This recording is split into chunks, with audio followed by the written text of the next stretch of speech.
Bienvenidos mis queridos amigos y hermanos de nuestro canal Bastián Ángel. Gracias por estar sintonizando esta presentación, este canal Bastián Ángel. Vamos a comenzar con una oración. Gracias, papito, por darnos la oportunidad de ser tus hijos, de sentirnos libres de condenación en Jesús, porque Él nos dio esa certeza. En el nombre de Jesús oramos. Amén. Bien.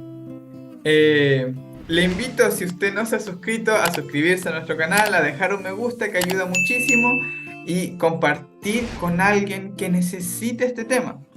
Si alguien no ha escuchado del amor incondicional de Jesús, o sí ha escuchado del amor de Jesús, pero lleno de condiciones, lleno de trabas, pues realmente no se ha sentido amado como ama Jesús. Así que es importante que las personas sepan cuánto les ama Cristo para que en el mundo haya más amor. Eh, Realmente considero que el ministerio bajo el cual se instituyó el apedreamiento del que venimos hablando, lo que querían hacer con la mujer adúltera, es un sistema que viene más de los hombres que de Dios. Tenemos una serie completa.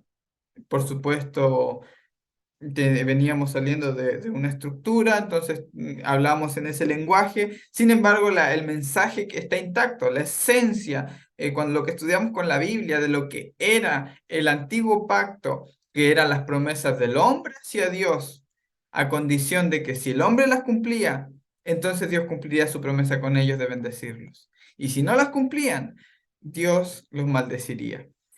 Pero el nuevo pacto, el pacto eterno que ha estado desde la eternidad, el pacto en Jesús, el pacto de Cristo, Cristo, el pacto eterno, es, son las promesas de Dios como garantía incondicional hechas al hombre, a modo de juramento. El pacto es el juramento que Dios hizo a Abraham, por ejemplo, de que lo bendeciría, sin él tener que cumplir ninguna condición para que esta promesa se cumpliese. Es decir, Abraham no podía hacer nada al respecto, excepto creer, eh, pero nada de lo que Abraham hiciera podría hacer que Dios no cumpliese su promesa y su juramento, porque no lo juró por la obediencia de Abraham, no lo juró por la obediencia de los descendientes de Abraham, sino lo juró por sí mismo y a la simiente de Abraham, quien es perfecto,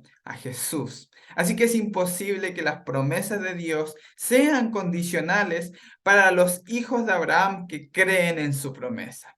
Entonces, si dependiera de nosotros que las promesas de Dios se cumplieran, realmente estaríamos en graves aprietos y no tendríamos derecho a pedirle nada. Si usted es de los que ha orado y le ha prometido al Señor, si tú me das esto, entonces yo voy a ser obediente a ti. Yo voy a hacer esto si tú me das esto. Y han tratado de hacer tratos con Dios. Y muchos de esos tratos pues no le han salido muy bien porque no han tenido ustedes una obediencia perfecta como la que Dios supuestamente reclama en la mente vuestra. Entonces, por ende, han dicho, entonces Dios no me va a cumplir. Si yo no cumplí, Dios no me cumple. Pero un texto muy hermoso dice, si nosotros somos infieles, Él permanece fiel. No puede negarse a sí mismo. Así que las promesas de Dios no son no o sí. Son todas las promesas en Cristo Jesús, son sí y amén. Así que tenemos que entender que el pacto, la salvación, el perdón, las promesas de Dios en el pacto eterno son incondicionales. Pero si usted todavía cree en un Dios que le pone promesas condicionales, que usted debe ser obediente, obrar, y no digo que ser bueno, no robar, no matar, tratar de hacer bien a las personas esté mal. Pero si usted pretende con eso ganarse el cumplimiento de las promesas de Dios y el favor de Dios, déjeme decirle que está en graves aprietos, usted está bajo maldición, pero no porque Dios lo esté maldiciendo, sino porque eso es vivir bajo maldición, es una maldición vivir así. porque siempre usted tiene la carga del perfeccionismo sobre sus hombros para que Dios pueda cumplir esas promesas. Y como evidentemente erramos, cometemos errores, caemos, evidentemente siempre sentimos que Dios no puede cumplir las promesas y puede ser la gran razón por la que usted crea que Dios no le contesta las oraciones. Y el único motivo es que puede que esté orando al Dios equivocado. Porque el Dios que le ama con todo su corazón, quiere lo mejor para usted y le da el pan que necesita, le da las cosas que le pide en el nombre de Jesús, le son dadas. Como el Padre da buenas dádivas a su Hijo, sin que el Hijo pueda hacer nada al respecto para evitarlo. O sea, no podemos lograr por nuestras buenas o malas obras que Dios sea o no bondadoso con nosotros. Él es bondadoso porque es Dios y nos ama.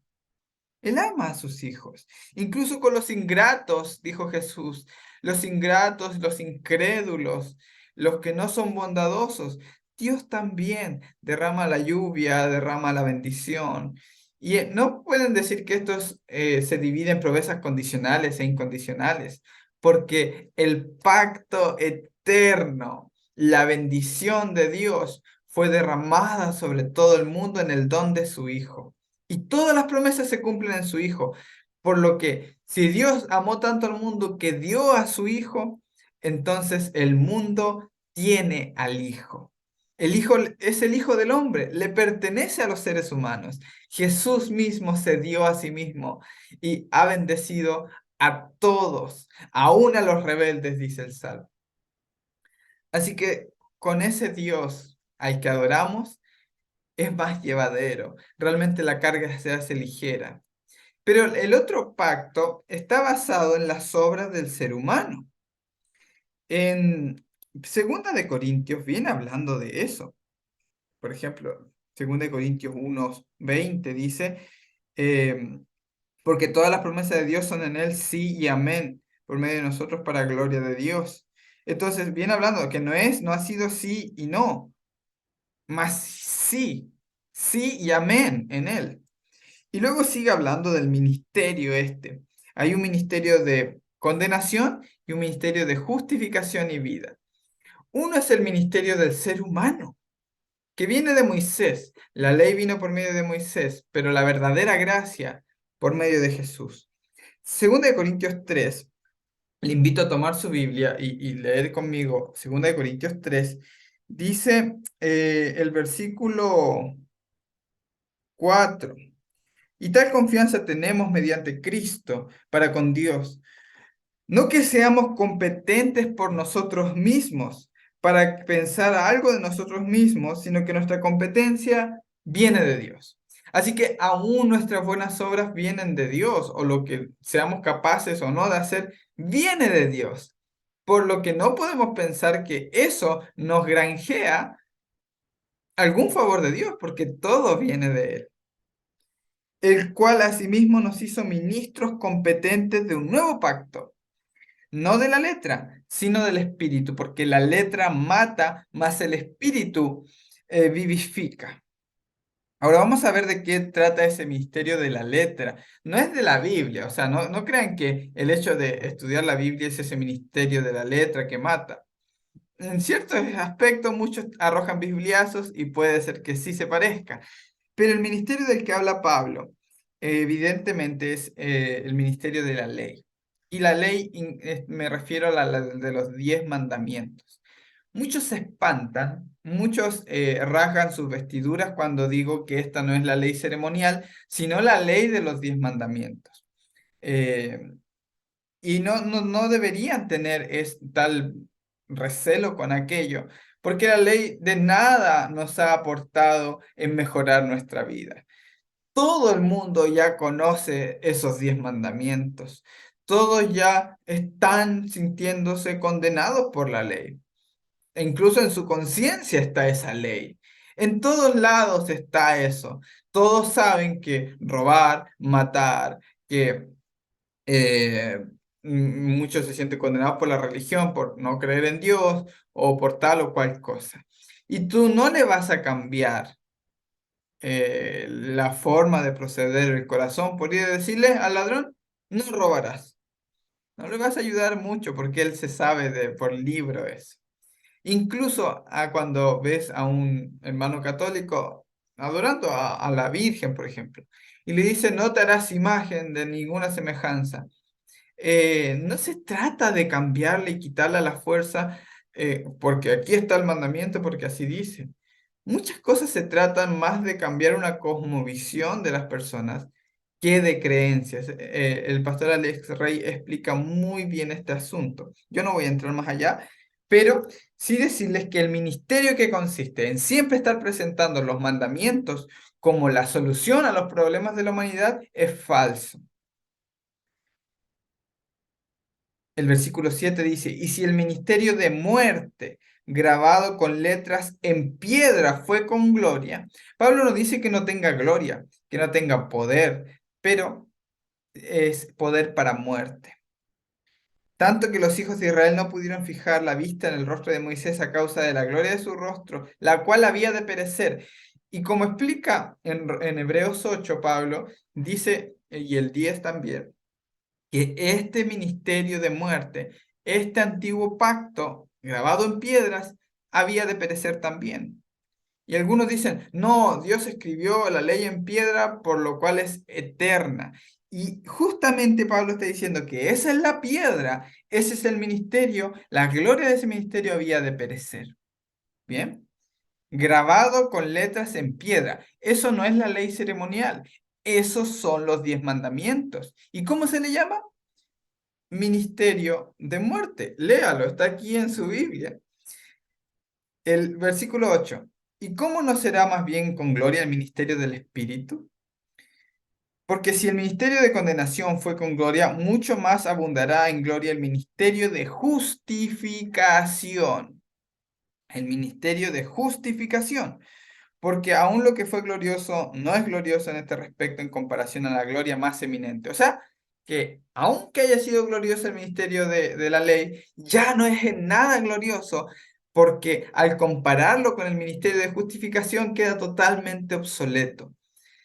El Espíritu es el dedo de Dios, es lo que es, con lo que escribe la ley supuestamente en piedra. Pero Dios no quiere la ley escrita en piedra, sino como dice Pablo, vosotros sois las cartas de Cristo escritas por Él mismo, con su dedo. O sea, lo que Él quiere es una ley palpitante, viva, en el corazón de cada uno. Y eso tiene más gloria que el ministerio de la ley en piedra.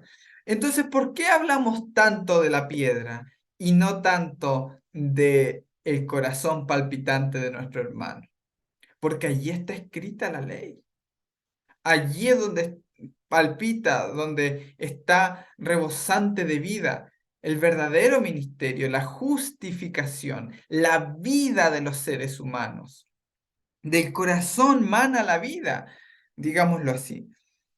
Porque aún lo que fue glorioso no lo es glorioso con respecto a este otro ministerio. El 11, porque si lo que perece tuvo gloria, noten que perece, o sea, ya debe acabarse todo eso. Mucho más glorioso será lo que permanece. Así que teniendo tal esperanza, usamos mucha franqueza. ¿Ok? Y no como Moisés que ponía un velo sobre su rostro, para que los hijos de Israel no fijaran la vista en aquello que había de ser abolido, repite Pablo, ahora abolido. Y el 14, pero el entendimiento de ellos se embotó. ¿Ok? El entendimiento de ellos se embotó.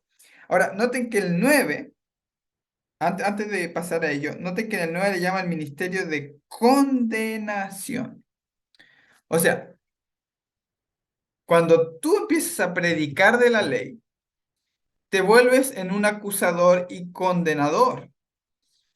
Hay que tener cara para hablar de la ley, porque ninguno guarda la ley. Incluso aquellos que dicen, nosotros guardamos la ley. Oh, por lo menos lo intentamos.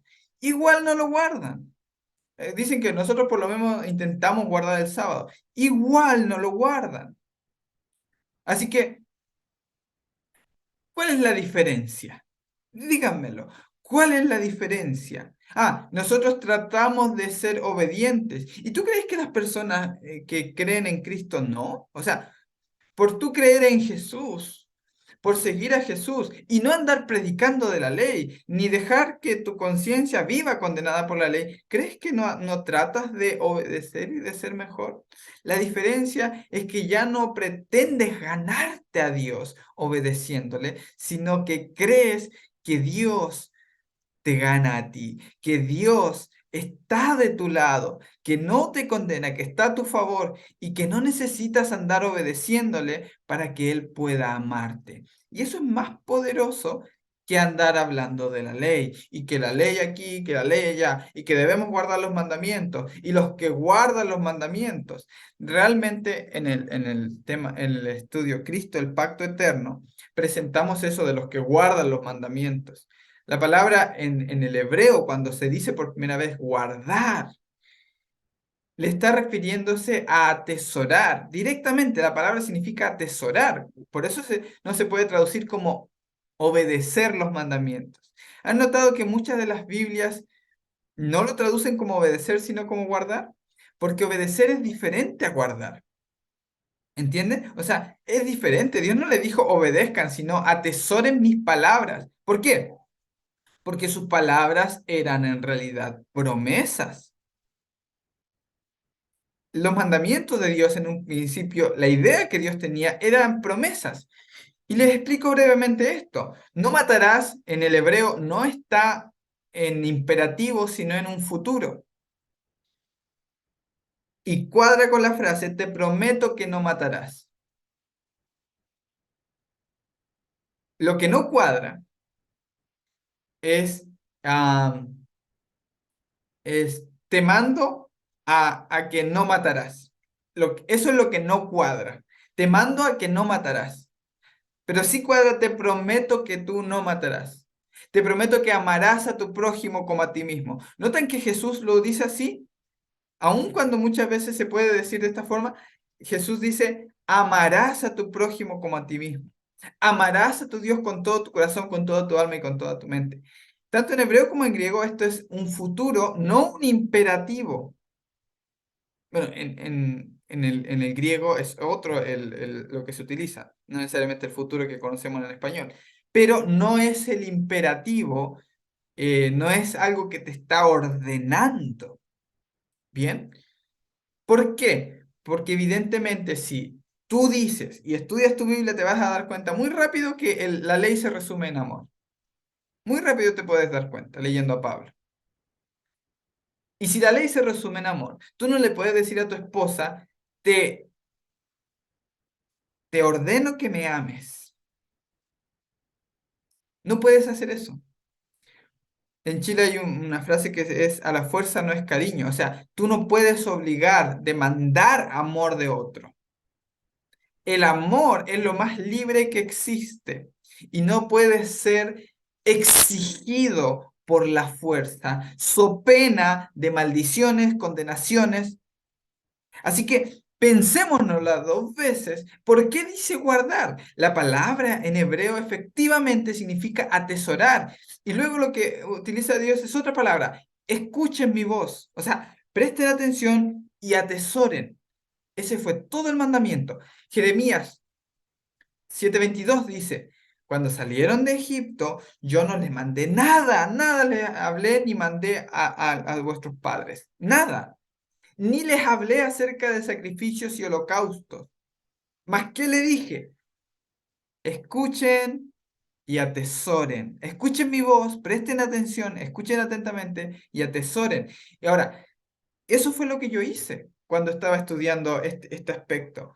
Y me di cuenta, escuché atentamente la voz de Dios. Y me di cuenta, ¿por qué dice amarás? ¿Por qué dice no robarás? ¿Por qué en Deuteronomio dice guardarás? ¿Por qué está así en futuro? Es porque al final te está prometiendo por Él mismo, no por tus obras, no porque seas competente por ti mismo ni puedas hacerlo por ti mismo, que amarás a Dios y a tu prójimo. Es la promesa de Dios para los seres humanos. Si usted quiere predicar la ley, eso es lo que tiene que predicar. La promesa de Dios para con el hombre. Pero si no, todavía tiene el mismo velo de Moisés, pensando que Dios está mandando. ¿Cuál fue el error del pueblo de Israel? Dijeron, haremos todas las cosas que Jehová ha dicho y obedeceremos. Lo primero que sucede, están adorando al becerro de oro. ¿Por qué? Porque ahí empiezan las promesas de Dios, ¿no? Haremos todo lo que el Señor ha dicho y obedeceremos. Uno, que no escucharon. Dos, que pretendieron cumplir ellos las promesas y no creerle a Dios que Él sería el que cumpliría la promesa en ellos. Bueno, todo esto está en la serie Cristo, el Pacto Eterno. Para los que quieran refrescar, lo desglosamos, lo analizamos, es un tema apasionante. Así que los invito a ver esta serie que está muy buena. Denle en el canal a la lista de reproducción y ahí va a tener 10 temas muy profundos acerca de esto. Si usted es adventista, más familiarizado va a estar todavía con la serie. Pero si usted no es adventista, pues no me tome en cuenta, no me haga caso cuando cite algo que no sea la Biblia, pero presta atención cuando presento lo que está con la Biblia. ¿Bien? Ok, así que Dios no puede exigir el amor. Por lo tanto, los mandamientos son en realidad promesas, la promesa del amor. Así que ese es un ministerio diferente. No se parece a andarle diciendo a la gente, deben guardar los mandamientos. No. De hecho, en esto consiste el amor, no en que nosotros hayamos amado a Dios. Noten cómo Juan explica que muchos estaban queriendo concentrar, los judaizantes, en que nosotros tenemos que amar a Dios. Pero Juan insiste, el amor no consiste en que nosotros amemos a Dios, sino en que Él nos amó a nosotros. La cosa es al revés. Invirtamos el Evangelio, es al otro lado. El Evangelio no es como se ha predicado, de denle a Dios su dinero, porque Él no necesita dinero. Si de Él es todo el mundo, y no te diría a ti si Él tuviera hambre. Denle a Dios su tiempo, su servicio, porque directamente Dios dedica todo su tiempo para estar contigo. Él dedica su amor y Él vino para servir, no para ser servido. Así que primeramente concentrémonos en que Él está para amarte, para cuidarte, para ayudarte en las cosas que necesitas, para estar a tu lado. Y no digas que esto es rebajar a Jesús, porque justamente esto es exaltar a Jesús. Porque cuando Jesús se hizo hombre, no se alejó de cómo es Dios, sino que se acercó a su naturaleza como Dios al servir, porque esa es la naturaleza divina. El servicio es diferente ese Jesús. Así que Dios no pide tu amor, te ama.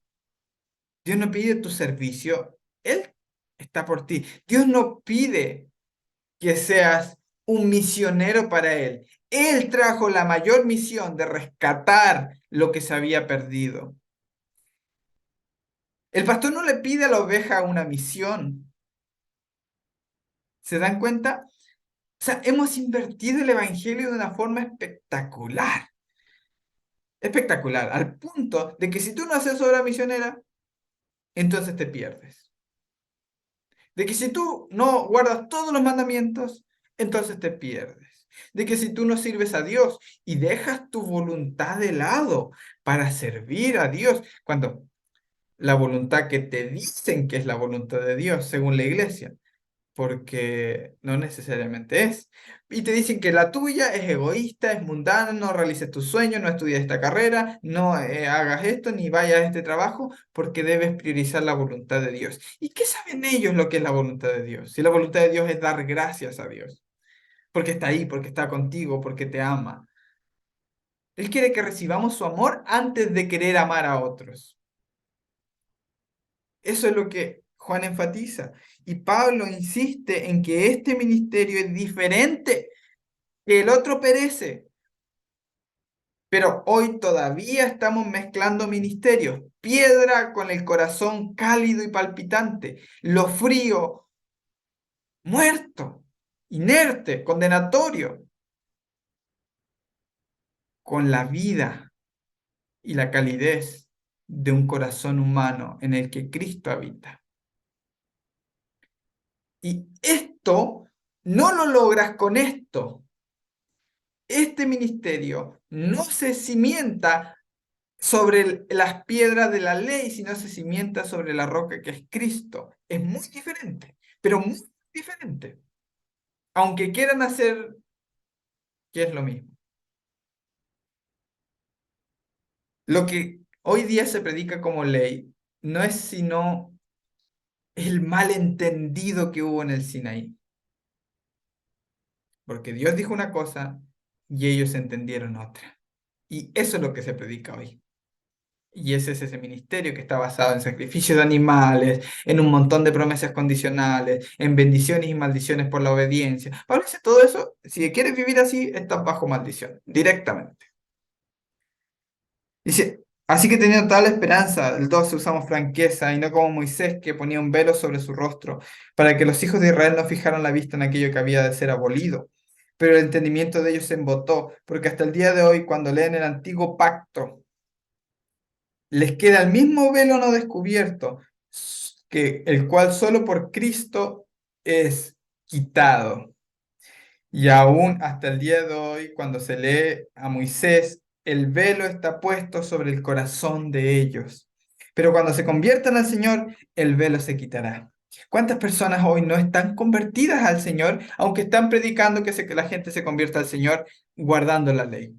Pero noticia de último minuto. Si tú estás predicando eso, es porque todavía no te has convertido. Y aquí la palabra no es nada tan especial. Es volverte para mirar a Cristo y dejar de mirar la ley. O sea, ¿qué miran normalmente? ¿Cuál es en lo que se espacían los que predican la ley? Uno, en lo que tienes que hacer. Otro, en lo que no estás haciendo. O sea, tus pecados, tus faltas, tus errores, lo deficiente que eres. Se enfocan en el pecado, en lo que tienes que hacer, y tercero, se enfocan en las consecuencias de si tú sigues haciendo, sigues pecando o no haces lo que tienes que hacer. Son tres cosas: la ley, el pecado y la muerte. Lo que Pablo siempre dijo que iba conectado. El poder del pecado está en la ley. Y el aguijón de la muerte es el pecado. Así que tenemos ley, muerte y pecado. Por eso el ministerio se llama de muerte y condenación. Porque siempre está condenando a otros por sus pecados. Siempre está juzgando a otros y fijándose en sus pecados. Ahora, vamos a hablar del ministerio de justificación y del Espíritu. El ministerio de justificación no se enfoca en lo que tienes que hacer para amar a Dios. No se enfoca en lo que tú tienes que hacer para Dios, sino se enfoca en lo que Dios hace por ti. No en tu amor hacia Dios, sino en el amor de Dios hacia ti. No se enfoca en tus pecados, sino se enfoca en la justicia de Cristo. Y la justicia de Cristo, bíblicamente hablando, no la idea que los hombres tienen de la justicia de Dios, es la salvación del ser humano. Búsquenlo en Romanos cuando habla de la justicia, cuando ha justificado al mundo, cuando ha pasado por alto, Él lo pasa por alto perdonando, salvando al ser humano. Mi justicia se dejará ver, mi salvación vendrá pronto, dice el libro de Isaías. Así que la justicia de Dios es la salvación del ser humano. Esa es la justicia de Jesús, salvar al hombre. Así que se enfoca en la justicia de Cristo, no en los pecados del ser humano. Y por último, no se enfoca en la muerte ni en las consecuencias de lo que vas a tener, sino en lo que tenemos gratuitamente, que es la vida eterna en Cristo Jesús, no como una recompensa al final de nuestra vida terrenal, sino como algo presente que es un proceso de conocer a Jesús. Es algo que tenemos hoy. Esta es la vida eterna, que te conozcan a ti, al único Dios verdadero y a Jesucristo que nos enviado. ¿Y no te lo ganas? Por eso la paga del pecado es muerte, pero la dádiva de Dios, dádiva, no paga, dádiva, no es un sueldo, no es un salario que te ganes, es un regalo, es vida eterna en Cristo Jesús. No muerte, vida eterna. Y la muerte de la que te da el pecado no es eterna. Atención con eso, porque la paga del pecado es muerte, pero no muerte eterna. Sin embargo, la dádiva de Dios, que no es una paga, es una dádiva, es vida, pero esta vez sí, vida eterna y es la experiencia de conocer a Jesús. Así que tenemos ambos ministerios. Hoy presente, mire, yo no, en la serie Cristo el Pacto Eterno me enfoqué cómo bíblicamente estos ministerios estaban contrapuestos, el santuario del Antiguo Testamento y el santuario de Jesús, el diezmo del Antiguo Pacto y el sistema de hoy después, el templo del Antiguo Pacto y el templo que somos nosotros hoy, el sacerdocio levítico y el sacerdocio de los creyentes, como una cosa ha dejado obsoleta la otra directamente, como la ley está reemplazada por el corazón palpitante de los seres humanos. Ha cambiado la cosa, es diferente. Ya me enfoqué en eso, pero hoy quiero enfocarme en cómo estos ministerios están a día de hoy presentes. Personas que viven bajo la ley y quieren ganar adeptos a que vengan con ellos a vivir bajo maldición. Y otros que están predicando el amor de Jesús, que están hablando del amor de Cristo. Me llamó la atención que en los comentarios de YouTube hace unos 2 años atrás dijeron, estos son tres pelagatos que están predicando esto. No hay mucho más que eso, dos, tres. Y hoy me alegró mucho, era un comentario negativo, pero me alegró mucho leerlo cuando decía, lo hablas tú y una veintena más de personas, de pastores. Y yo dije, wow, hace 3 años, y sé que hace 3 años había más que tres. Evidentemente estoy utilizando los comentarios negativos aquí. Y sé que hay más de una veintena, pero qué lindo, ¿no? Que ya se están dando cuenta de que esos tres que estaban hablando no se van a quedar en tres, sino que crecerán y crecerán porque cada vez a más les hace sentido eso. ¿Y saben por qué les hace sentido? Porque ya han tenido suficiente del amargor, de la ley, del legalismo y de las amenazas de condenación para aquellos que no son suficientes. Su conciencia ya ha sido suficientemente herida. Y la mayoría que sigue hablando de esto es porque sí han sido heridos, pero ellos siguen hiriendo a otros y están a gusto así. Pero yo sé. O sea, yo sé lo que es estar en los pantalones de ellos, porque yo fui así y prediqué eso.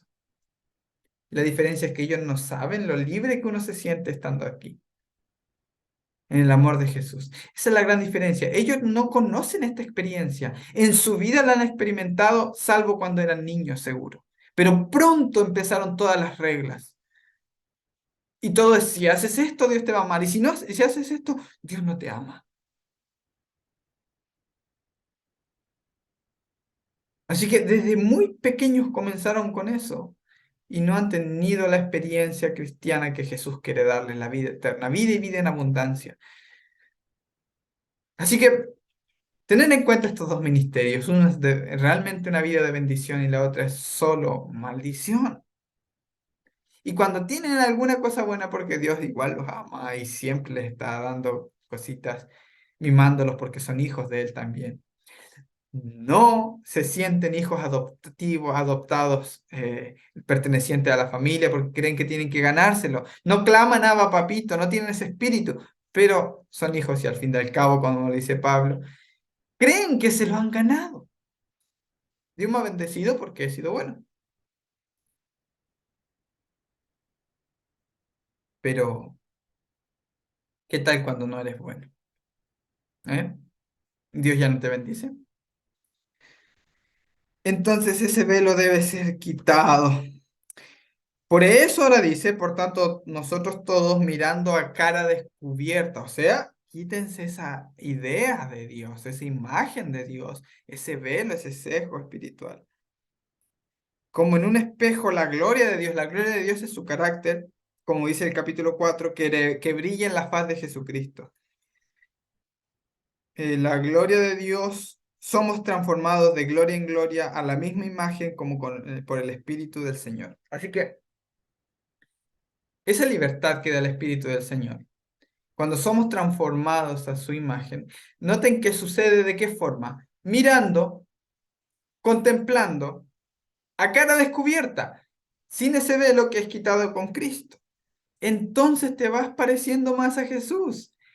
Pero cuando estás mirando solo la ley, o sea, tienes el velo puesto y estás mirando los pecados, te transformas más y más a tus pecados. Estás mirando la muerte, te acercas más y más a la muerte. Y estás mirando los pecados de otro. ¿Qué va a haber en ti? O estás hablando solo de la ley, condenación, muerte, y esto es lo que vas a tener. Te vas a parecer un fariseo, no a Jesús. Entonces, y es cierto, la ventaja de saber que nos estamos apareciendo más y más a Jesús es que ninguno de nosotros puede jactarse frente a Jesús. Pero claro, sí que tratamos de jactarnos con la ley, porque yo sí guardo el sábado y tú no. Porque yo sí soy honrado, doy devuelvo mi diezmo y este es un ladrón.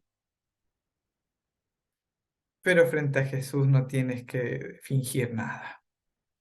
Soy como soy, así soy. Tú me conoces, Señor, pero te agradezco por amarme así. Y te vas pareciendo a Él. Pero no me tomen la palabra a mí. Yo creo esta promesa. Y tú puedes ver o no ver eso en mí. A mí no me importa. Lo que nos mandó a mirar es a Jesús, no al que está al lado, para ver cuánto se parece a Jesús más Él que yo. Y eso es hermoso, porque de este ministerio todos somos capaces de predicar. Alguien dijo una vez, puede que yo no pueda hablarle a las personas de cuánto amo a Dios, pero sí puedo decir, hablarles de cuánto Él me ama a mí. Todos podemos hablar de eso. El que no puede hablar es porque realmente no logra ver cuánto le ama porque tiene ese velo puesto. Ahora bien, vamos a la Biblia. Tenemos el asunto de María, ¿ok? El asunto de María. Ah, vamos a leer un poquito qué era lo que Jesús podía estar escribiendo. Ya lo charlamos un poco. Ya vimos cómo en el libro de Levíticos 20:10, por ejemplo, dice, si un hombre cometiera adulterio con la mujer de su prójimo, el adúltero y la mujer indefectiblemente serán muertos. Ya hablamos de que esto eran leyes que no se podían cumplir porque pues, si tú lo matabas, tú también debías ser muerto. Como dice Deuteronomio 22, 23 al 24, los apedrearéis y morirán. Así que no se podía tener este asunto. Pero los fariseos dijeron, los escribas y fariseos le trajeron a una mujer sorprendida en adulterio, poniéndola en medio, le dijeron, maestro, esta mujer ha sido sorprendida en el acto mismo del adulterio. En la ley Moisés, noten que ellos están leyendo la ley de Moisés con un velo puesto. Nos mandó a apedrear a tales mujeres. ¿Tú pues qué dices? Entonces, ahora Cristo tiene que quitar ese velo, ¿se dan cuenta? Más esto decían tentándole para poder acusarle, pero Jesús, inclinándose hacia el suelo, escribía en tierra con el dedo. Bueno, primero vamos a ver qué era lo que podía estar escribiendo, porque salen acusados por su conciencia. La palabra griega normal para escribir es graphein, pero aquí se usa catagraphein, ¿ok? Que puede querer decir redactar un informe contra alguien. Uno de los sentidos de cata es contra. Por ejemplo, la traducción armenia del año 436, yo no digo que esto sea así, pero la traducción armenia es bien antigua, después de Cristo lo traduce así. Él mismo inclinando la cabeza estaba escribiendo con el dedo en la tierra para declarar los pecados de ellos, y ellos estaban viendo sus diversos pecados en las piedras. ¡Qué interesante! La traducción armenia dice que escribía con el dedo para declarar los pecados de ellos, pero ellos ¿dónde miraban sus propios pecados? Ellos lo veían en las piedras que tenían en su mano. Qué curioso, qué traducción más interesante. Y es una de las más antiguas. Así que lo que Jesús básicamente está diciendo, mira, si tú quieres condenarle, fíjate, tú mismo no estás libre de pecado. En ese caso, esa piedra te corresponde a ti. Esa piedra que vas a arrojar contra ella, en realidad debería ser arrojada para ti. Entonces se entiende y se dan cuenta de la paradoja que es la ley de Moisés. Son mandamientos bajo los cuales no se puede vivir. Por ejemplo, como dice el libro de Ezequiel 20, del 25 al 26, también les di leyes que no eran buenas, decretos por los cuales no podrían vivir, y los declaré inmundo en sus ofrendas, pues hicieron pasar por el fuego a todos sus primogénitos, a fin de llenarlos de terror, para que supieran que yo soy el Señor. Ahora, luego más adelante él dice que esto lo hizo para alcanzarlos en la dureza de sus corazones. Sabemos que ya traían el asunto del apedreamiento de Egipto. Sabemos que ahora es con este detalle interesante que probablemente ellos estaban viendo en las propias piedras que tenían en la mano sus pecados. Por eso se van acusados por su conciencia. ¿Por qué? Porque están bajo un ministerio de condenación. No porque Jesús los condene, sino porque los trata conforme a la misma medida que ellos están midiendo a la mujer, según la ley. Jesús quiere traerlos al nuevo pacto, sacarlos de allí. Por fin quiere darles a entender cómo leer el Antiguo Testamento, cómo leer a Moisés, no con ese velo. Ahora Cristo va a quitar el velo. Fíjense que entonces, dice, inclinándose de nuevo al suelo, siguió escribiendo. Luego de decir, el que de vosotros esté sin pecado sea el primero en arrojar la piedra contra ella. Pero ellos al oír esto, acusados por su conciencia, salían uno a uno, comenzando desde los más viejos hasta los postreros. Y quedó solo Jesús y la mujer estaba en medio. Enderezándose, Jesús, no viendo a nadie sino a la mujer, dijo, mujer, ¿dónde están los que te acusaban? ¿Ninguno te condenó? Ella dijo, ninguno, Señor. Entonces le dije, ni yo te condeno, vete y no peques más. Bien, aquí nos detenemos a charlar un poquito. Antes de reflexionar en todo este evento y lo que pasó aquí con Jesús y la mujer adúltera, quiero que leer un comentario de William Barclay, ¿ok? Y voy a tomarlo de mi libro, Los secretos de la cruz, ¿ok? Ahí está referido y citado. Puedo dejarlo aquí, es el comentario de William Barclay, Nuevo Testamento, nota sobre Juan 8, del 7 al 11, página 328, para los que lo quieran buscar. ¿Y dónde lo buscan? Bueno, los invito a la academia, no mentira. Pero en la academia lo charlamos, ¿no? Pero lo pueden encontrar en Biblia Todo de forma online. Bien, Biblia Todo, comentario de William Barclay. Y ahí pueden encontrarlo. Tiene cierto formato, en la academia lo explicamos cómo se utiliza, pero es intuitivo. Así que usted lo puede ir a buscar ahí. Yo lo leeré para usted. Am, la mayoría no prefiere destacar el ni yo te condeno de Jesús, sino el vete y no peques más. Noten que la mayoría da eso como de los que predican la ley. Pero vaya sorpresa, María vuelve a pecar y Jesús la libera de 7 demonios. Ahora, vamos a hablar de si era María o no la mujer adúltera, lo hablaremos más adelante. Perdonándola otra vez, más adelante en casa de Simón el fariseo, María demuestra mayor gratitud que el ex leproso Simón, y Jesús destaca que ama mucho porque mucho le fue perdonado. Este cambio no lo genera el no peques más, sino el ni yo te condeno. Ese es el cambio, eso es lo que genera el cambio. Es más, la frase vete y no peques más no aparece en los 4 manuscritos más fieles al original, solo en 2 que son posteriores o más actuales. Incluso el gran erudito William Barclay comenta sobre esta frase. Vete y no peques más. Este incidente no figura en los manuscritos antiguos. Al contrario, Jesús dijo a la mujer, ¿no te ha condenado nadie? Nadie, Señor, ella contestó. Y Jesús le dijo, entonces yo tampoco te voy a sentenciar ni condenar. Ve y empieza tu vida de nuevo. Es como si Jesús le dijera a la mujer, sé que has estropeado las cosas, pero la vida no se ha terminado. Yo te doy otra oportunidad de redimirte a ti misma. Entonces, fíjense qué interesante. Ahora el Jesús contraponerse a la ley libera tanto a los fariseos como a la mujer de la condenación de la ley. Y él es condenado por la ley, por supuesto, porque se ha opuesto y se ha puesto bajo esta ley al fin de que todos ellos pudieran escapar de la ley. Por eso Cristo nos liberó de la maldición de la ley, hecho por nosotros maldición, en este sentido, ¿no? Así que si Jesús le dice, ve, empieza tu vida de nuevo, sé que sentías que tu vida se había acabado aquí, que todos tus errores te habían alcanzado y que hasta aquí habías llegado, que merecías esto, que ibas a morir. Todos ellos te estaban condenando. Estás avergonzada, lo sé, pero te doy una nueva oportunidad. Ve y vive tu vida. Comienza una nueva vida. Adelante. ¿Saben que Agustín de Hipona, el famoso Agustín de Hipona, del cual traemos nuestra herencia los evangélicos, ¿no? Las denominaciones de hoy?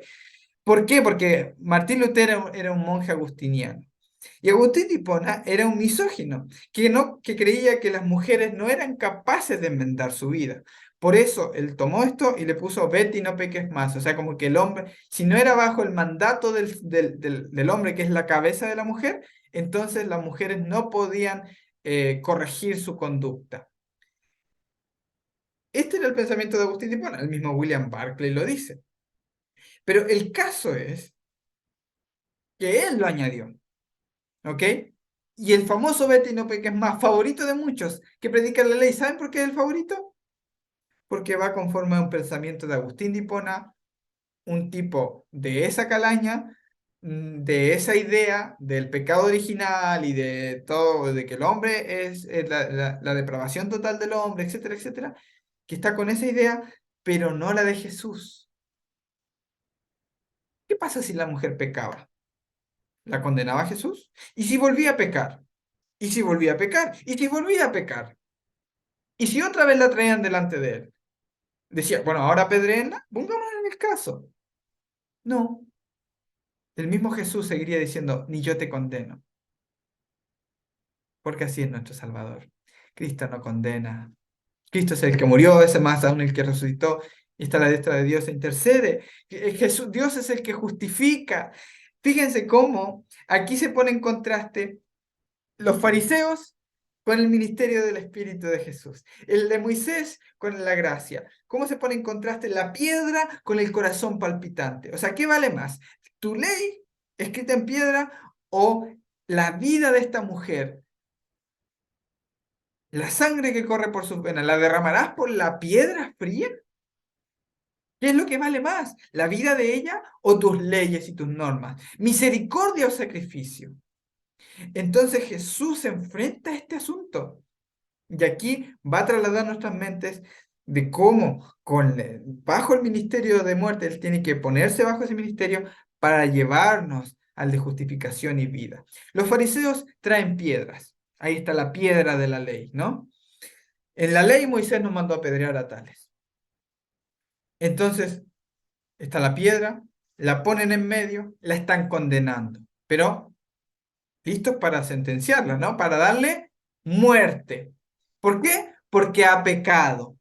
Entonces, nuevamente, ley, el ministerio de condenación y, o sea, que se fija solo en los pecados y muerte. De nuevo, los mismos 3 elementos. Sea, este es el ministerio de condenación. La ley, pecado, muerte. Bien, ley, pecado, muerte. Y esos son los fariseos. ¿Qué quieren que les diga? No son otra cosa lo que están predicando.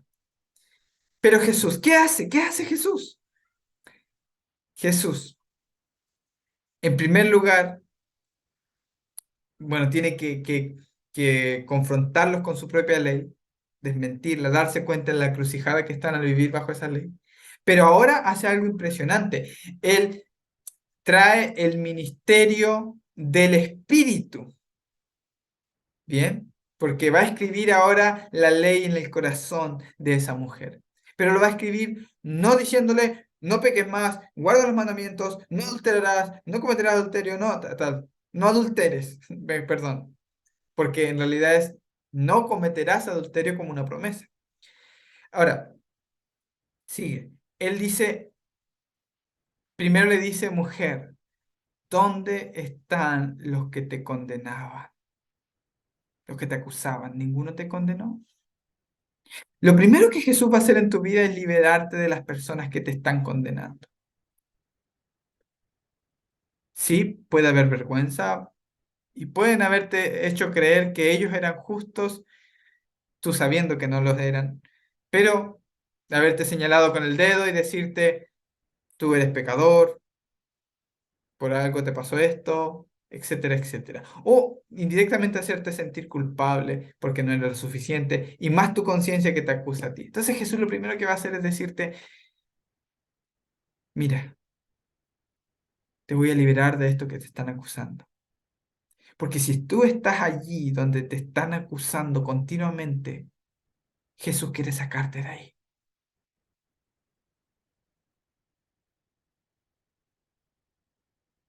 Y luego te invita a tú perdonarte. ¿Ninguno te condenó? Pues ahora, ni siquiera yo te voy a condenar. Entonces, mira, mira, mira, si ya las demás personas no pueden condenarte, porque ¿quién acusará a los hijos de Dios si Dios es el que justifica? Si Jesús mismo no te condena, ¿quién es el que condenará?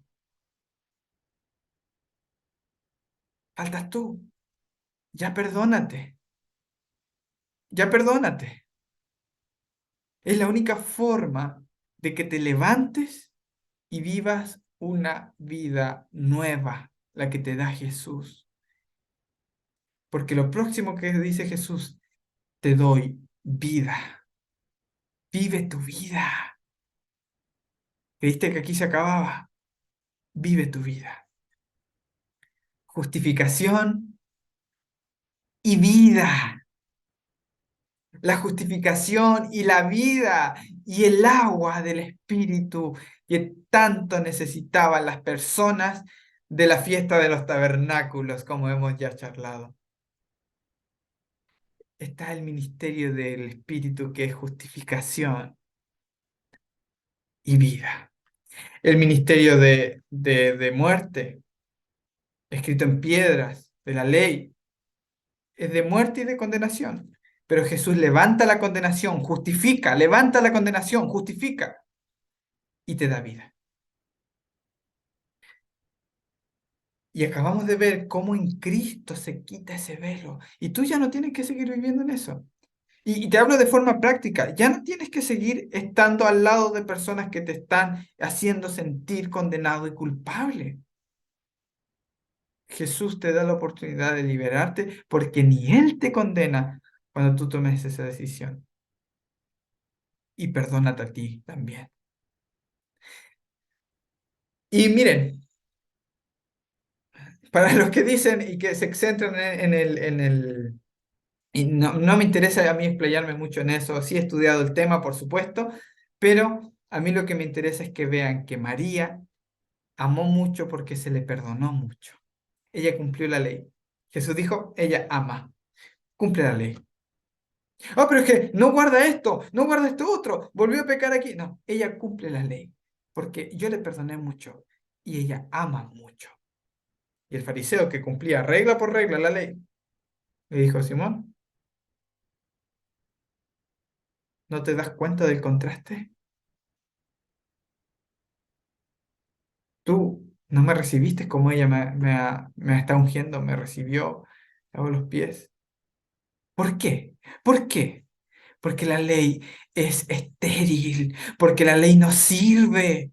Nota lo que estoy diciendo, la ley no sirve para darte una mejor vida. Jesús es el que te ayuda y te da una nueva vida. Jesús levanta la sentencia de condenación y muerte que había sobre tu cabeza y te da una nueva vida y te hace y te da la garantía de que Él nunca te condenará. Por eso Pablo dice en ese discurso que estoy citando, ¿quién condenará a los hijos de Dios? ¿Dios? Dios es el que justifica. ¿Quién es el que acusará? Jesús. Jesús es el que murió, más aún el que resucitó y está a la diestra de Dios e intercede por nosotros. Por eso estoy seguro de que ni la muerte, ni la vida, ni ángel, ni principado, ni potestades, ni lo presente, ni lo porvenir, ni lo alto, ni lo profundo, ni ninguna otra cosa creada nos podrá separar del amor de Dios que es en Cristo Jesús, Señor nuestro. No hay nada que te pueda separar ya de su amor, porque esa es la garantía. Él no te condena, te libera de los que te condenan y te da una nueva vida. Eso sí es poderoso, eso sí es efectivo y sí transforma los corazones. Y no me digan que la ley, predicar la ley va a hacer algo de bien a esta humanidad, porque ya hemos tenido suficiente de eso y no ha servido para nada. Predican la ley, pero cuando hay que acusar y condenar a alguien no se lo piensan dos veces. El pueblo de Israel predicaba mucho la ley, pero cuando había que atravesar a espada, a embarazadas, a bebés, no se lo pensaban dos veces. No, es que Dios se lo mandó. Dios no se lo mandó. Porque cuando Jesús lee el Antiguo Testamento y te quita ese velo, te das cuenta que nunca fue Dios el que mandó eso. Tenemos toda otra serie que se titula La serpiente escondida para ello. Jesús nunca fue contraproducente con sus enseñanzas. Era amor y él no cambia. Amor al enemigo y eso no cambió nunca ni nunca cambiará. Porque ese es el evangelio. Ese es el ministerio. Lo otro queda obsoleto. Insisto, la ley no ha traído más bien a la humanidad. Cítenme que el mandamiento es santo, justo y bueno. Es todo lo santo, justo y bueno que quieras. Pero es un santo justo y bueno despiadado. Y no está viva. Así que si prefieres predicar a la ley, a una piedra muerta, a una piedra que ni siquiera nunca ha tenido vida, es inerte, es fría, y ponerla por encima de tu prójimo, por el cual corre sangre, y el Espíritu de Cristo está en él porque respira. Si quieres ponerla por encima de él, adelante. Pero no me vengas a que yo o otras personas tenemos que creerte y orientar nuestra vida a lo que tú estás enseñando, porque Dios no nos condena. Jesús no nos condena. Y no tenemos ningún problema en a cara descubierta decir, Señor, este soy yo. Gracias por perdonarme. Soy un pecador y no me voy a creer más justo porque esto es lo que soy. Esto es lo que soy. Allá otros que se crean justos, que guardan tal, tal, tal y tal, que se crean justos, pero no por eso son más justos. Es una mera ilusión, porque frente a Cristo quedan desnudos. Así que les invito a tener una perspectiva del amor de Cristo que se presentó allí con la mujer adúltera. Tengan en mente esta historia, vean que el Evangelio está presente allí y donde quiera que se predique este Evangelio, se hablará también de lo que ha hecho María, que será la continuación. Y quieran relacionar o no, díganme que no va así, a mí no me importa. Es una discusión demasiado básica en comparación a las enseñanzas que podemos adquirir y la profundidad espiritual de cómo Jesús trataba a las mujeres y cómo el Evangelio se transmite a través de la mujer samaritana, de la mujer adúltera, de María Magdalena. Allí está transmitido el Evangelio. Y donde quiera que se predique, se hablaría de ellas. Y yo hablaré de ellas. Así que Gracias por haber estado presentes. Espero que haya podido ser tu corazón sanado, de que si a alguien le ha servido este mensaje, aunque haya 1000 comentarios negativos y una persona le sirvió, pues para usted era. ¿Ok? Les mando un abrazo grande, un abrazo a todos. Si no se han suscrito a nuestro canal, les invito a suscribirse. Vamos a orar para cerrar este tema. Gracias, Papito, por darnos la oportunidad de estudiar tu palabra, de estudiar de Jesucristo. Gracias porque puedo hacerlo con personas aquí presentes y también a través de la pantalla con esa persona que me está escuchando y que su corazón se ha sentido condenado, juzgado por otros también. Sánalo y susurra a su oído las mismas palabras que hablas a todos los pecadores, que tú les amas incondicionalmente y nunca, nunca, nunca los condenas. En el nombre de Jesús. Amén.